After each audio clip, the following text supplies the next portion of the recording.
Әлем достары, бүгін егов сайтынан социальный отчисление қалай алу керек, сол жайында айтатын болам. Пошаговый көрсетем. Қарап отырсаңыздар болады. Сайтқа мен кіріп қойдым эцп-мен. Енді төмен қарай түсеміз. Мына жерде трудоустройство деген, занятость дегенді басамыз. Төмен қарай түсеміз. Мына жерде трудовое отношение деген бар, соны басамыз. Осы жерге төмен қарай тағы да түсеміз.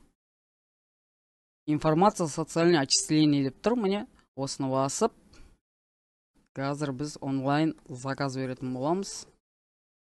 Заказать услугу онлайн.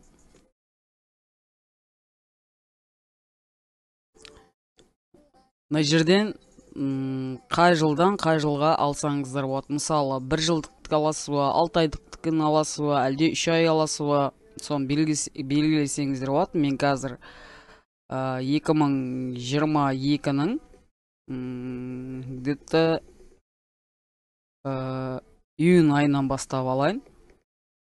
Осы уақытқа дейінгі бүгінгі. Қазір осы жерден запрос жіберем.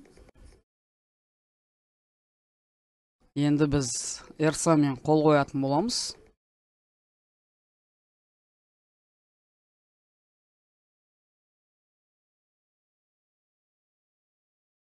Осы жерден паролімізді енгіземіз.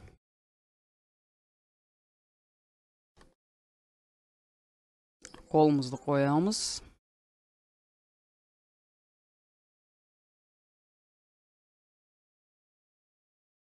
Статуста обновление жасап жүреміз. Где-то бір 4 сағаттың ішінде, 15 минуттың ішінде келеді. Міне уже бізге келді. Осы жерден өзіңіздің қалаған жаңағы справкаңызды шығарып алсаңыз болады. Қазақшасын, орысшасын.